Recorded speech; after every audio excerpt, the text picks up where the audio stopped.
ಮತ್ತೆ ಶಾಲು, ಹಾರ ಎಲ್ಲಾನು ಕೂಡ ತಾವು ಅರೇಂಜ್ ಮಾಡಿ ನನಗೆ ಫೆಲಿಸಿಟೇಷನ್ ಮಾಡಬೇಕು ಅಂತ ಹೇಳಿದ್ರು. ಪಾಪ ನಮ್ಮ ನಿರೂಪಕರು ಕೂಡ ಹೂಗೊಚ್ಚೆ ಕೊಡುವ ಮುಖಾಂತರ ಅವರಿಗೆ ಸನ್ಮಾನ ಮಾಡ್ತೀನಿ ಅಂತ ಕೂಡ ಹೇಳಿದ್ರಿ. ದಯವಿಟ್ಟು ಕ್ಷಮಿಸ್ಬೇಕು. ಆದ್ರೆ ನಾನು ಒಂದು ಪಾಲಿಸಿಯನ್ನ ಮಾಡ್ಕೊಂಡಿದ್ದೀನಿ, ನೋ ಮೋರ್ ಫೆಲಿಸಿಟೇಷನ್ಸ್. ನಾವು ಯಾರು ಕೂಡ ನನ್ನ ಕ್ಷೇತ್ರದಲ್ಲೂ ಅಷ್ಟೇ ಯಾರು ಹಾರ ಹಾಕೋದಿಲ್ಲ, ಶಾಲ್ ಹಾಕೋದಿಲ್ಲ. ಅದ್ರ ಬದಲಾಗಿ ತಾವು ನನಗೆ ಪುಸ್ತಕ ಕೊಡಿ ಅಂತ ನಾನು ಹೇಳಿದೆ.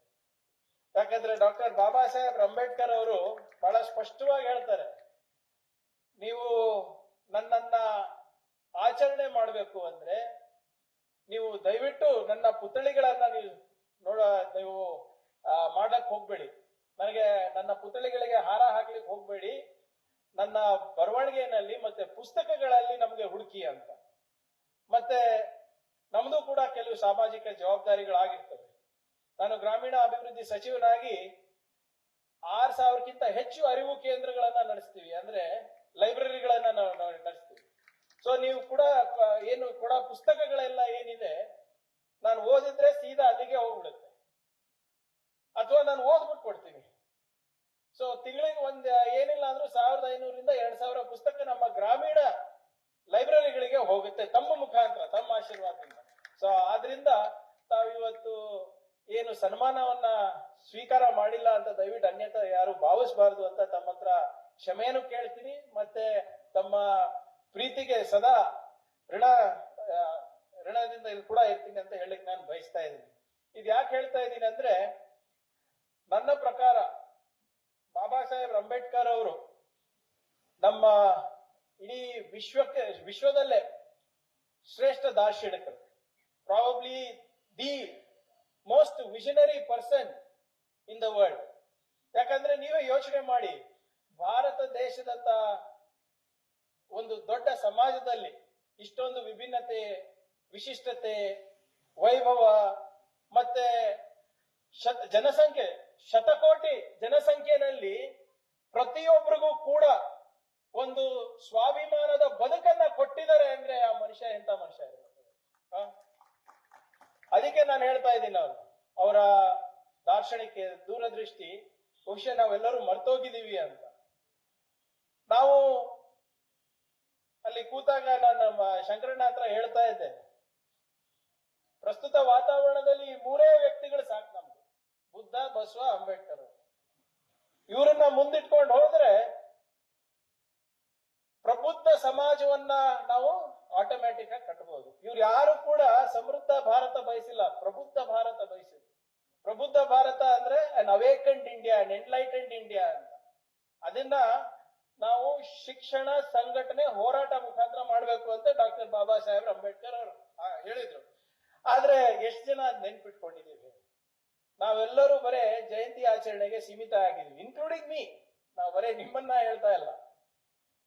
ನಾವು ಡಾಕ್ಟರ್ ಬಾಬಾ ಸಾಹೇಬ್ ಅಂಬೇಡ್ಕರ್ ಅವ್ರ ಬಗ್ಗೆ ಸ್ವಲ್ಪ ನಮ್ಮ ಯುವಕರಲ್ಲಿ ಹೆಚ್ಚು ಜಾಗೃತಿ ಮೂಡಿಸ್ಬೇಕು. ಇವಾಗ ನಾನು ITBT ಸಚಿವನಾಗಿ ಹಿಂಗ್ ಮಾತಾಡ್ತಾ ಇದ್ದೀನಿ ಅಂತಲ್ಲ, ಸ್ವಲ್ಪ ಈ ವಾಟ್ಸ್ಆಪ್, ಫೇಸ್ಬುಕ್ ಹೊರಗಡೆಯಿಂದ ಆಚೆ ಬನ್ನಿ ದಯವಿಟ್ಟು. ನಮ್ಮ ಯುವಕರು ಪುಸ್ತಕಗಳೆಲ್ಲ ಓದಿ, ತಂತ್ರಜ್ಞಾನ ಎಷ್ಟು ಬಳಸಬಾರ್ದು ಅಂತ ಇಲ್ಲ, ಅದರಿಂದ ಒಳ್ಳೇದು ಇದೆ, ಕೆಟ್ಟದು ಇದೆ.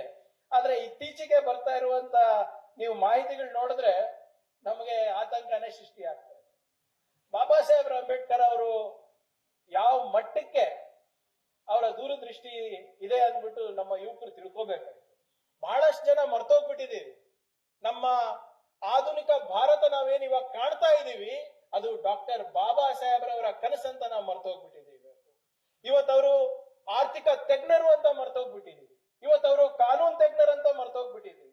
ಇವತ್ತು ನಾವೇನ್ ಸ್ವಾಭಿಮಾನದಿಂದ ನಮ್ಮ ಹಕ್ಕುಗಳಿಗೆ ಹೋರಾಟ ಮಾಡ್ತಾ ಇದೀವಿ, ಇದು ಅವ್ರು ಕೊಟ್ಟಿದ್ದ ಒಂದು ಭಿಕ್ಷೆ ಅಂತ ಮರ್ತೋಗ್ಬಿಟ್ಟಿದೀವಿ. ವಿಶ್ವದ ಅತ್ಯಂತ ದೊಡ್ಡ ಸಂವಿಧಾನ ಬರೆದವರು ಡಾಕ್ಟರ್ ಬಾಬಾ ಸಾಹೇಬ್ರಂತ ಮರ್ತೋಗ್ಬಿಟ್ಟು ಇವತ್ತು ಅವರಿಗೆ ನಾವು ಬರೇ ಒಂದು ದಲಿತ ನಾಯಕನಂತ ಮಾತ್ರ ನಾವು ಸೀಮಿತವಾಗಿ ನಾವು ಮಾಡ್ಬಿಟ್ಟಿದೀವಿ. ಯಾಕಂದ್ರೆ ಯೋಚನೆ ಇದು ಯಾಕೆ ಹೇಳ್ತಾ ಇದ್ದೀನಿ ಅಂದ್ರೆ, ನಮ್ಮ ಯುವಕರಿಗೆ ಬಹಳಷ್ಟು ಜನ ಗೊತ್ತಿಲ್ಲ. ಡಾಕ್ಟರ್ ಬಾಬಾ ಸಾಹೇಬ್ ಅಂಬೇಡ್ಕರ್ ಅವರು ಲಂಡನ್ ಸ್ಕೂಲ್ ಆಫ್ ಎಕನಾಮಿಕ್ಸ್ ನಲ್ಲಿ ಏನ್ ಮಾಡಿದ್ರು, ಕೊಲಂಬಿಯಾ ಯೂನಿವರ್ಸಿಟಿನಲ್ಲಿ ಏನ್ ಮಾಡಿದ್ರು, ಒಂದು ಸಣ್ಣ ಉದಾಹರಣೆ ಕೊಡ್ತೀನಿ ನೋಡಿ. ಡಾಕ್ಟರ್ ಬಾಬಾ ಸಾಹೇಬ್ ಅಂಬೇಡ್ಕರ್ ಅವರು ಕೊಲಂಬಿಯಾ ಯೂನಿವರ್ಸಿಟಿನಲ್ಲಿ ಇದ್ದಾಗ ಅರ್ಥಶಾಸ್ತ್ರದಲ್ಲಿ ಮಾಡಿದ್ರು, 11 ಕೋರ್ಸ್ಗಳು ಇತಿಹಾಸದಲ್ಲಿ ಮಾಡಿದ್ರು, 6 ಸಮಾಜಶಾಸ್ತ್ರದಲ್ಲಿ ಮಾಡಿದ್ರು, 5 ತತ್ವಶಾಸ್ತ್ರದಲ್ಲಿ ಮಾಡಿದ್ರು, 4 ಮಾನವಶಾಸ್ತ್ರದಲ್ಲಿ ಮಾಡಿದ್ರು, 3 ರಾಜಕೀಯದಲ್ಲಿ ಮಾಡಿದ್ರು. ಅದೆಲ್ಲ ಹೊರತುಪಡಿಸಿ ಜರ್ಮನ್ ಅಂಡ್ ಫ್ರೆಂಚ್ ಲ್ಯಾಂಗ್ವೇಜ್ ಕೂಡ ಅವ್ರು ಕಲ್ತಿದ್ರು, ಬರೇ ಕೊಲಂಬಿಯಾ ಯೂನಿವರ್ಸಿಟಿನಲ್ಲಿ.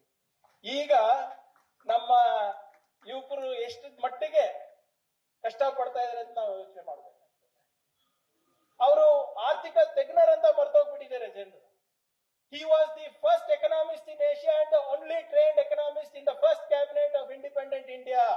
ಇವತ್ತು ರಿಸರ್ವ್ ಬ್ಯಾಂಕ್ ಆಫ್ ಇಂಡಿಯಾ ಅಂತ ನೀವೇನ್ ನೋಡ್ತೀರಾ, ಅದು ಡಾಕ್ಟರ್ ಬಾಬಾ ಸಾಹೇಬ್ ಅಂಬೇಡ್ಕರ್ ಅವರ ಗೈಡ್ಲೈನ್ಸ್ ನಲ್ಲಿ ಸ್ಥಾಪನೆ ಆಗಿದ್ದು. ಫೈನಾನ್ಸ್ ಕಮಿಷನ್ ಅಂತ ಏನ್ ನೋಡ್ತೀರಾ, ಅದು ಡಾಕ್ಟರ್ ಬಾಬಾ ಸಾಹೇಬ್ ಅಂಬೇಡ್ಕರ್ ಅವರ ಸಲಹೆ ಮೇರೆಗೆ ಆಗಿರೋದು.